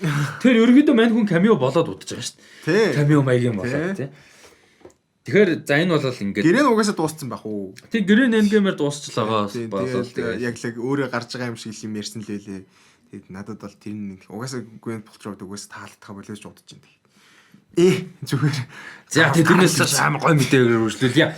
Steven Chow гэж айгу гоё хятадын бас сонирхолтой уран бүтээлчтэй нэг байдаг. Бидний сайн мэддэг Shaolin Soccer гэх кино байдаг те. Зөндөө үздэг байсан. Тэрийг хийсэн Kung Fu Hustle бас хийжсэн. Тэгээ Kung Fu Hustle хоёрын талаар маш олон жил яригдсан. Яг нөгөө яригдсан гэдэг нь хийж байгаа гэдэг утгаас зөв фэнүүд гэдэг утгаар те. Тэгээд гисэн чи тэр талаасаа асуусан чинь хийж байгаа гэж хэлсэн байна. Хийхтэр бас. Гэхдээ мань хүн хэлдэг яг Kung Fu Hustle 2 бол биш. Яг тийм уур амьсгал тэр нэгтэй киноны гол ясан шүү дээ аргаас тэрийг авч явсан. Гэхдээ өөр гадаад улсад одоо хятад биш те. Өөр улсад тэгээ орчин үед үйл явдал нь тэгээд тим кино бол хийгдэж байгаа. Ерөнхийдөө Kung Fu Hustle-ийн концепт, идея тэгээд найруулгатай тим төсөлтэй шинэ кино бол хийгдэж байгаа. Яг нөө spiritually focused одоо sequel те. Тэрс яг холбоо бол байхгүй. Дээрэс нь одоо мань хүн өөрөө 50 гаруй одоо 60 төгсөж байгаа 54 5 нас өссөн учраас гол дүрдэн юм уу эсвэл жүжигчний хэмжээнд бол тоглохгүй өөрөө жүжигчин байха болоод одоо 10 гаруй жил болж байгаа. Кинон тоглоагүй. Ерөнхийдөө найруулагч продюсерийн ажлыг хийгээ явж байгаа. Тэгэхээр ийм төстэй кино болол хийж байгаа юм байна. Nice. Тэгээ Кунфу хаслыг хүн болгох мэдэх баха. Өстой гоё кино шүү. Кунфу хаслын миний чиний хамгийн инээдтэй шин юу вэ? Тэр нөгөө уруул нэг хавцсан ингээ нүүр нь хавцсан тэгэл нөгөө юм зөхөөлөд тэр нь миний хамгийн гоё тэр нөгөө бурхны алга байд шүү. Тий. Будаг тэр шүү тасгаа тэр нөгөө байшин цөмбөд.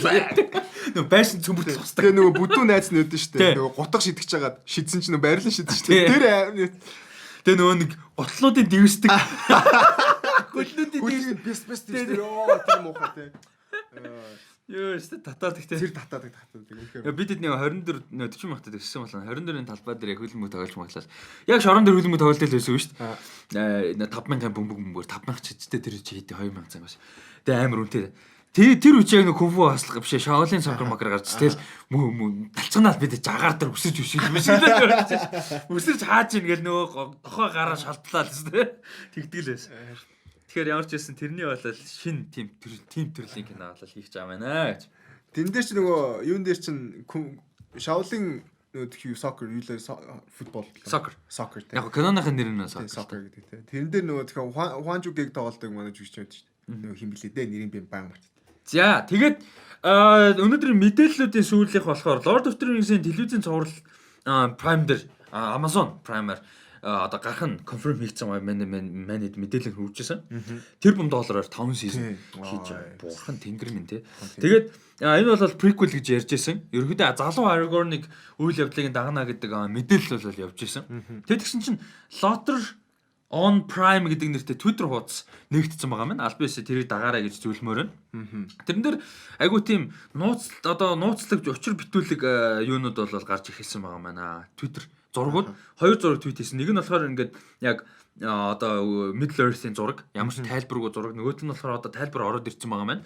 Тэрэн дээр нь болохоор одоо Kingdom of Rohan энэ төр үүсээгүй байгаа үе. Одоо жишээ нь яг энэ миний мэдээлэл авж байгаа сайт /film.com-аас бол харж байгаа сайтаар бол яг энэ зураг нь дор хаяж Aragorn төрхөөс 500 жилийн өмнөх үеийг одоо гаргаж ийна энэ зураг нь бол гэсэн мэдээлэл бол байна. Гэхдээ тэглээгээд яг энэ шоун цуврал нь яг шууд тийм дээр үед бол байна гэсэн үг бол биш. Гэхдээ энэ зураг ямар нэг байдлаар бол холбогдох эсвэл зүгээр маркетинг стратеги гэж болно. Ямар ч үсэн энэ зураг бол Aragorn төрснөөс 500 орчим дор хаяж 500 жилийн өмнөх үеийг харуулж байгаа ийм зураг байна. Одоо Kalenardon гэсэн ийм одоо улсыг гаргасан байна гэж бас ярьж байна. Энэ нь болохоор одоо Rohan нь шүү дээ. Одоо бидний Lord of the Rings үзэхэд Rohan байдаг шүү дээ.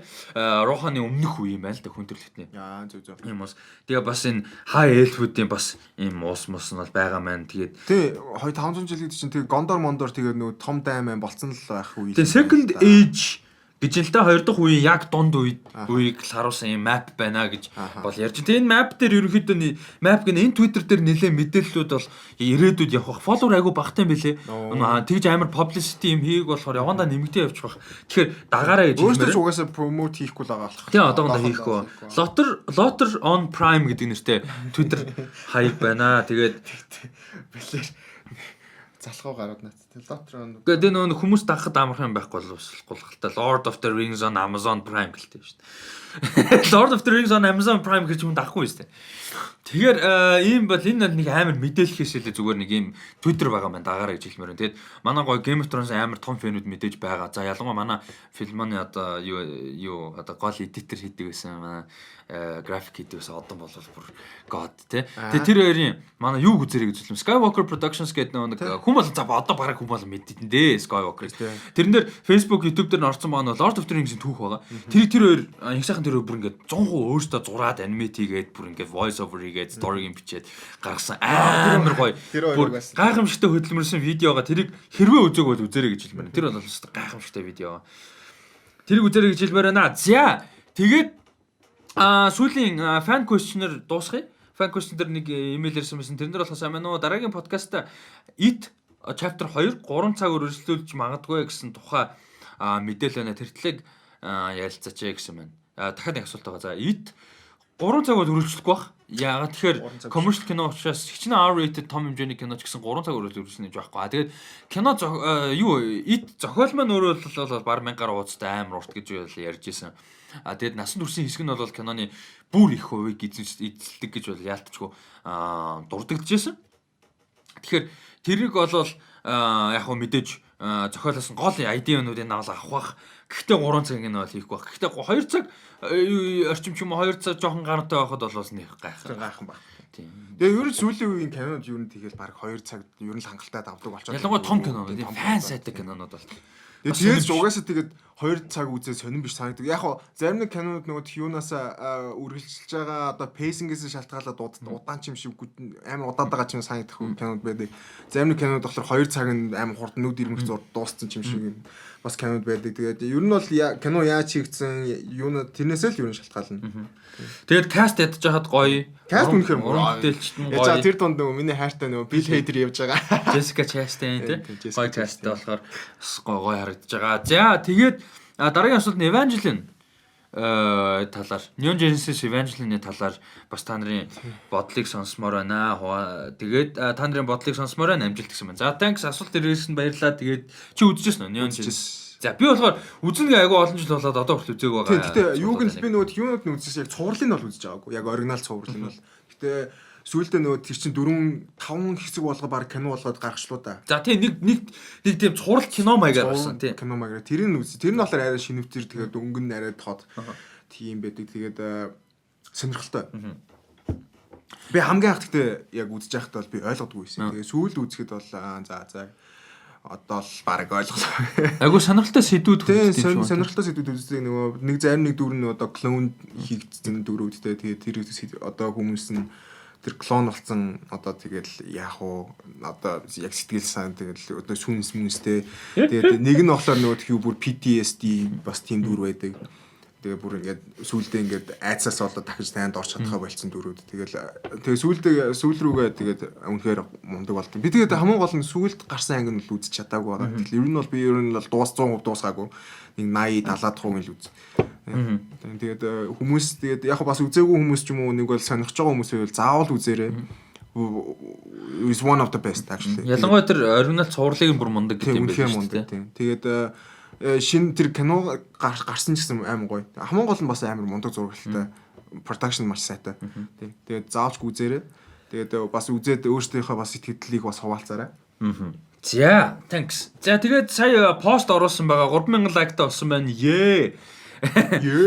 Тэгээд манай YouTube бас 3 stacks baby. 900 Jackson.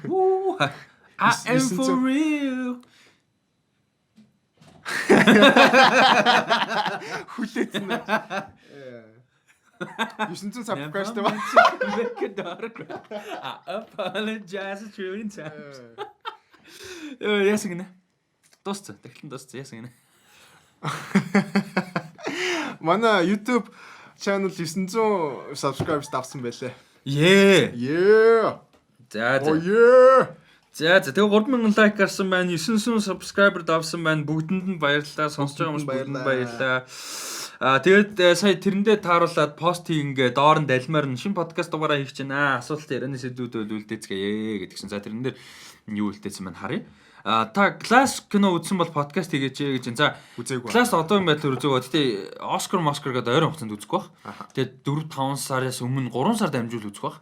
Одоо Captain Marvel энэ дараа. Тэ гайгүй бичлэг гаргаа. Түүнээс биш одоо нөө 4-5 сар болчихсон нөө Game of Thrones Avengers гээд нэгдүгürt үзэх нь байна, сэтгэл зүйн байна, нойр хоол нь яаж дийлэх нь бидний ажил гэж бас байна те бүгдэрэн дээр нь мэдээж контентын хаан ширийн тоглоом хууцаараа бас юм хийн. Манай хаан ширийн тоглоом дагаарай. Бас өнөр хаан ширийн тоглоом 100000 лайк дарсан. Тэ манай Game of Thrones хаан ширийн тоглоом хууцаар 100000 лайк бол давсан байгаа. Тэгэхээр тийм олон байгаа учраас класс хөөрхөж жоохон дарагдтал баг. Гэхдээ үдсэн үед нь хизээ нэгэн цагт үзвэл ямар ч байсан подкастер бол ярьчих. Тусдаар юу бэл гэхгүй баг гэж бодож байна. За тэгээд хамгийн их таалагддаг Монголын болоод Холливуудын алтан үеийн жүжигчид яагаад дуртай болон хамгийн best performance үзүүлсэн кино уран бүтээлүүд гинэ.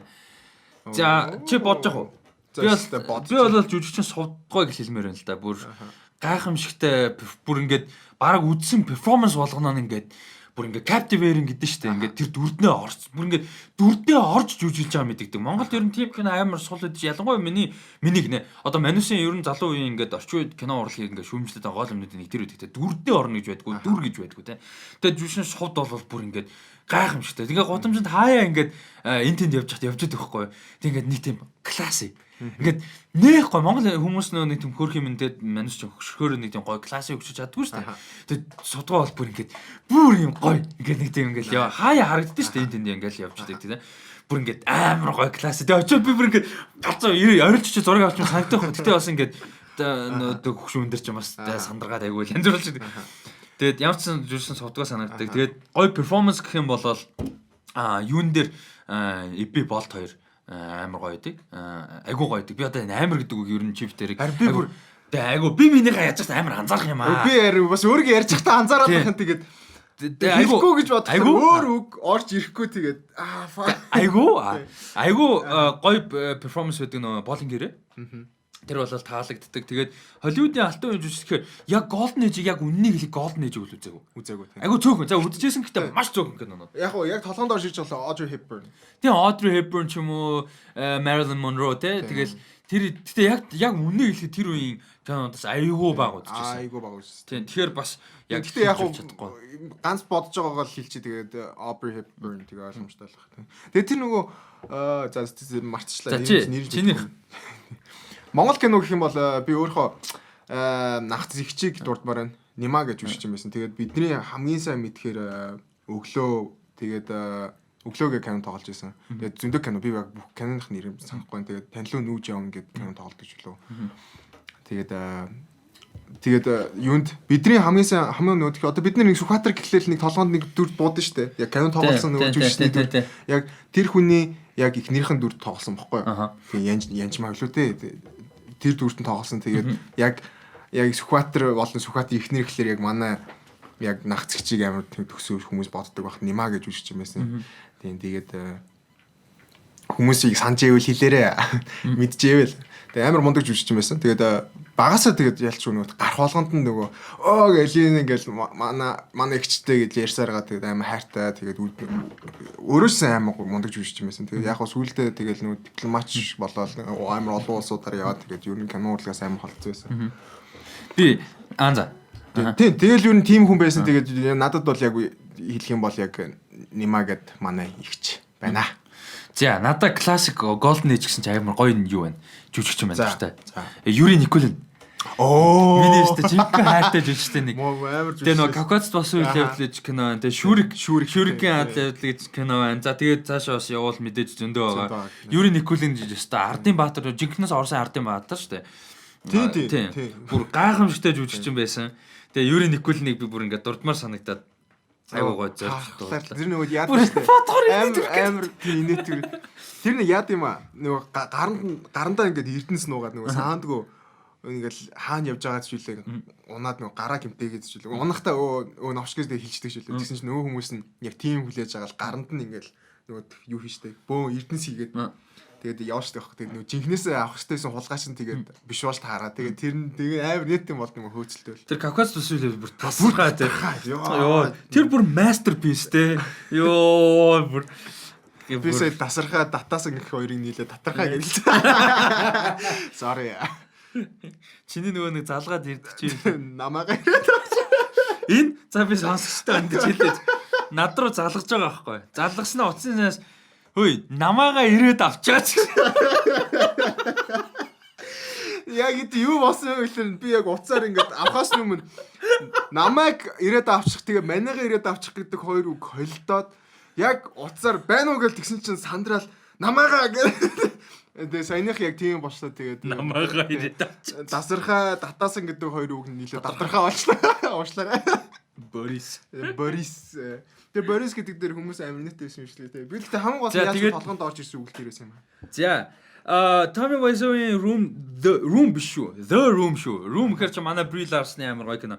The Room шиг дэлхийн хамгийн муугаар алдартай кинодын талаар ярил хамгийн леженд захирмаа угаасаа. Би захирмаад хамгийн гол үзчихсэн. Ингэс аахгүй. Захирмаа дээр би пост оруулсан аахгүй. Одоо ингээ ухахаар би шийт энэ асуултыг төрүүлж харсан бол бэлддэг гэж. пост оруулсан шүү дээ. Захирмаа үзсэн хүмүүс гээд тэгсэн чинь 70 хэд өн үзээгүй гэж аах. Гэтэ хамгийн надаа ингээд fascinating юм нь шүү дээ. 1200 вот байлаа. Тэр чинь бүр амар олон пэйжээр би албаар ширсэн. Тэгсэн чинь 1200 төр вотоос 220 хэдэн одоо 200 хэдэн бараг 300 хүн үзсэн гэсэн юм байна. Би харчаад damn би бүр захирмаг тийм олон үзсэн гэж бодоагүй шүү дээ. Үзсэн дээр бод өгсөн 200 хэдэн байлаа. Бараг 300 ч лээ. Nice. Тэгээ миний хувьд бол захирмаа рүүмтэй дилцэх бүр ингээд бүр яг энэ дивцэх гэнэ. Ер нь тийж анаараа ихж байгаа авчирт юм уу да. За чамд ийм кино юу вэ? Рүүмтэй дүүцэх бүр юм уу гэж боддог. Тэ мэдхгүй байна. Дизаструуд байдیں۔ Гэхдээ рүүмтэй гэдэг бол маш хэцүү.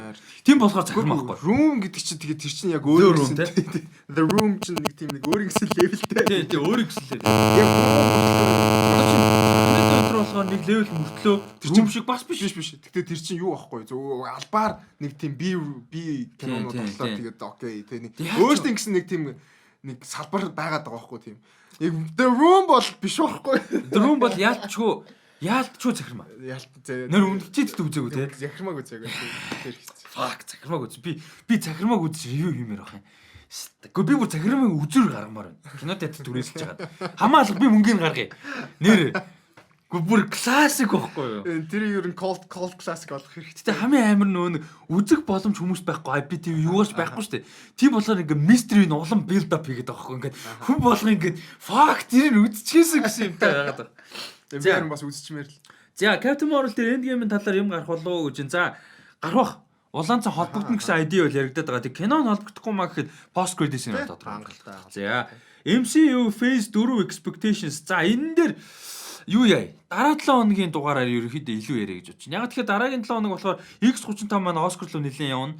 Award season одоо дараагийн 2 дугаар битүү Oscar явна. Podcast маань бол Oscar дээр ярих сонирхолгүй. Яг тэгэхээр Oscar хамгийн том юм болно ш тухайн үеийн 7 хоногийн. Тэгээд Oscar дээр X35 Award season-ыг ярьж учраас энгийн подкаст дээр ярих мэдээлэл маш бага болно гэсэн үг. Тэгэхээр тэрэн дээр MCU 4-ийн Phase 4-ийг орно. Тэр Oscar-ыг ярихгүйгээр бусад юмыг ярих чинь маш хэцүү болчих шүү дээ. Мэдээлэл маш бага болно Oscar болчих юм шиг. Тэгэхээр энгийн подкаст дээр дараа 7 хоногт MCU-гийн Phase 4-ийн талаараа ерөөдөө сонирхлууд бодлууд ярьцгаая. За Mission Impossible Rogue Nation үзсэн сэтгэлээ яриараа. За тэр A400 гэдэг нь одоо онгоц юм болов. Цэргийн онгоц гэнэ. Цэргийн онгоцноос зүгддэг хэсэг энэ төр гэнэ. Тийм. Rogue Nation тасгах шүү дээ. Амар. Угаасаа тэгээд ер нь Ghost Protocol-оос эхлээд ер нь тэгээд амар болчихсон шүү дээ. Амар болсон шүү дээ. Ghost Protocol дээр бүр Шалифагаас зүгддэг те. Rogue Nation дээр онгоцноос зүгддэг. Тэгээд Fallout дээр байшин-байшингаар үсэрдэг тэр. Тэгээд вертолетоос ундаг, вертолет жигнэсээ нисгдэг. Өөрөө одоо нисгч хийдэг те. Мэдрэл муутай нэг хүн байна. Rogue Nation амар тасгаа. Янз. Тэгээд тэрхээс нөгөөх бас яг манай гоё нөгөөх дайсны дүр байгаа шүү дээ. Нөгөөх юу Solomon Lane амар гоё шүү дээ. Яаж амар гэдэг амар хэцүү.